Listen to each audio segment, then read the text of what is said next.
Rahmatullahi wa barakaatuhu kabajamtoota hordoftoota keenya sagantaa keenya guyyaa har'aatiin DV bara 2026 akkaataa itti ofii keessanii bilbila keessaniin guutuu dandeessan isinitti agarsiifna. Anis asumaan kan kiyyeen guutaa isinitti agarsiisa. Akkaataa kanaan isinis guutuu dandeessu. Fulbaana 22 bara 2017 hanga onkololeessa 26 bara 2017 yookiin ji'a tokkoof akka guutamu gadhiisanii jiru. Oktoobarii 2 2024 hanga Noovembarii 5 2024tti akka guutameetumaan gara viidiyoo keenyaatti sin seensisa. Egaan DV guutuudhaaf Kiroomii fayyadamna. Jalqaba irratti Kiroomii bilbila keenyaadha fayyadamuu qabna. Kunoo appilikeeshinii kanaan guutuu qabna. Kiroomii kana yeroo tokko haala kanaan gadi tuqannaa. Erga gadi tuqannee booda bakka gubbaa kanarratti argaa jirtu yoo ta'e gubbaa kanarratti iddoo kanarratti yeroo tokko gadi tuqanna. www.dvprogram.state.gov isa jedhu kana erga akkasitti barreeffannee bakka xiyya qabu jalaa kana gama mirgaatiin jiru kanarratti yeroo tokko tuqanna. Electronic Diversity Visa Program Welcome jedhee jira. Akkasitti haala kanaan nuuf banee jira. Jala kanatti entry instruction kan jedhu kan DV 2026 instruction yookiin immoo seera isaadha. Dubbisuu barbaadan as keessa seentanii illee ilaaluudha qabdu. Itti aansuudhaan egaan bilbilli keenya akka inni dafee nuuf guutuuf bakka tuqaa sadii harka mirgaarra jiru kan bakka xiyya kana sin agarsiisa. Bakka kanarra dhufneetii gara desktop saayitiitti jijjiirrachuu qabna. Desktop saayitii irratti tuqannee dafee akka inni nuuf sirriitti nuuf guutuuf desktop saayitii irratti jijjiirranna.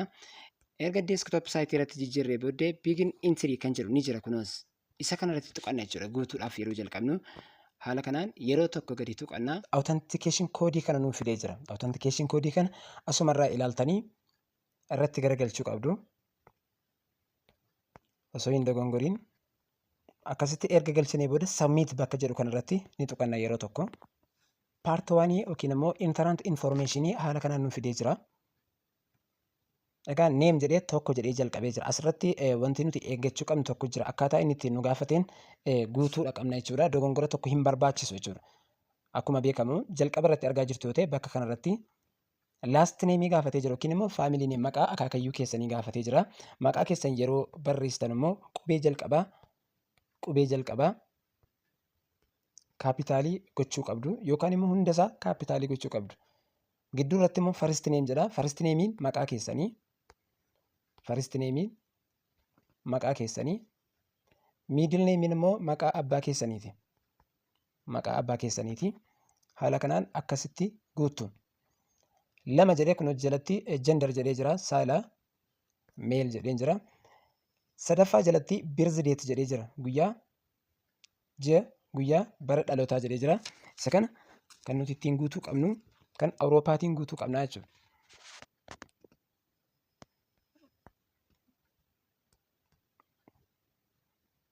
Ji'a 4 guyyaa 18 bara 1992 Awurooppaadhaan akkasitti gara Awurooppaatti naannistanii guutuu qabdu. City where born bakka jedhu kana enter birth city only bakka dhalootaa qofaa galchaa jira. Fakkeenyaaf Beddellee jedhee akkasitti yoon galchee yookaan immoo Dambii jedheen akkasitti galchee yoo immoo bakka dhalootaa keessan hin beekne immoo bakka jalaarratti birth city unknown jedhu jalatti illee tuqachuu dandeessu. Lakkoofsa 5 jalatti country where you were born bakka jedhu san bakka dhalootaa san Itoophiyaa filattanii Itoophiyaa.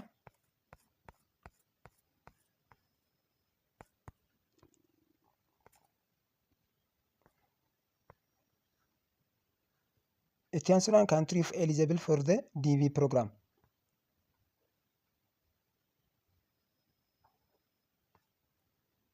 Inni kun guutuun nu hin barbaachisu namoota biyya biraatiif waan ta'eef lakkoofsa 6 kan nu ilaallatu. Lakkoofsa 7 jala dhaqanna. Lakkoofsa 7 jala entrant photo jedhee jira. Footoo qulqullina backgroundiin isaadha adii ta'e qulqulluu kan ta'e jechuudha. Galchuudha qabna. Resolution isaadha 600 baay'isuu 600. Haala kanaan galfachuu qabna. Bakka choose new kan jedhu kan argaa jirtu yoo ta'e choose new photos jedhu kanarratti yeroo tokko akkasitti gadi tuqna. Sana booda media picker kan jedhu kan erga tuqannee booda kallattiidhaan gara gaalariitti nu geessa. kallattiidhaan gara gaalariitti nu geessa. Sana booda suuraa kan keenya akkasitti filanna, akkasitti galchaa jechuudha. Suuraan keenya sirriitti haala kanaan seenuu qabaa jechuudha. Inni itti aanuusaa 8ffaadha. Meeling adrees optional jedha. Amma fakkeenyaaf asirraa optionalii dhiisuu hin dandeessu. Adrees line 1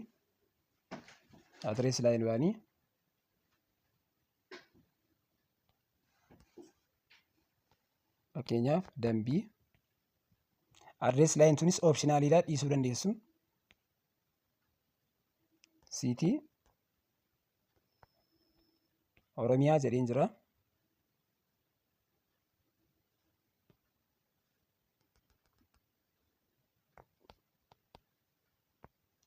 Siitii Ortaansiyoon Beddellee jedheen jira.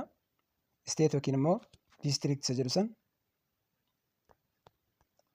Oromiyaa jedheen jira. Lakkoofsa poostaalii immoo hin qabdan yoo ta'e fakkeenyaaf magaalaan Finfinnee 1000 hin qabdan yoo ta'e immoo no postal code isa jedhu irratti gochuu dandeessu. G irratti immoo country jira. Country Itoophiyaa guutuu ammasii. Itoophiyaa guutuu akkasitti. 9 jalatti country where you live today. Yeroo ammaa kana currently eessa jirtu? Itoophiyaa jirtu yoo ta'e warri Itoophiyaadhuma guutuu. Warri Itoophiyaa keessa hin jirre garuu Itoophiyaa guutuu. Warri Itoophiyaa keessa hin jirre immoo bakkuma jirtan guutuu jechuudha. Asirraa phone number jedha, optional jedha. Yoo barbaadan guutuu dandeessu, yoo barbaadan dhiisuu dandeessu jechuudha. 11 email adresiidha. Emailiin guutamuu qaba.